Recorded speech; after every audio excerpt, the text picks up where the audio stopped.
తమిళనాడు కన్యాకుమారిలో ప్రధాని నరేంద్ర మోదీ ధ్యానం కొనసాగుతోంది. మొన్న మొదలైన ధ్యానం నేటి మధ్యాహ్నం 3 గంటల వరకు ముగియనుంది. వివేకానంద కార్లో ఉన్న ధ్యాన మండలంలో మోదీ ధ్యానం చేశారు. స్మారక చిహ్నం పక్కన ఉన్న తిరువళ్లవర్ విగ్రహాన్ని కూడా ప్రధాని మోదీ సందర్శించారు. స్మారక చిహ్నం 133 అడుగుల ఎత్తైన విగ్రహం 2 చిన్న ద్వీపాలలో నిర్మించారు. ఇవి సముద్రంలో ఒంటరిగా మట్టి దిబ్బల వంటి రాతి నిర్మాణాలు కనిపిస్తాయి.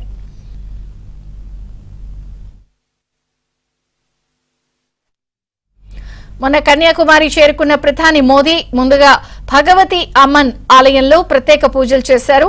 భగవతి అమ్మన్ ఆలయంలోకి సంప్రదాయ దుస్తుల్లో వచ్చారు మోదీ. ప్రధాని మోదీ పర్యటన సందర్భంగా కన్యాకుమారిలో ప్రత్యేక భద్రతా ఏర్పాట్లు చేశారు. సిఆర్పీఎఫ్ బలగాలు ఆ ప్రాంతాన్ని సీజ్ చేశాయి. 2019 ఎన్నికల ప్రచారం తర్వాత ఉత్తరాఖండ్లోని కేదార్నాథ్లోని రుద్ర గుహలో మోదీ 17 గంటల పాటు ధ్యానం చేశారు.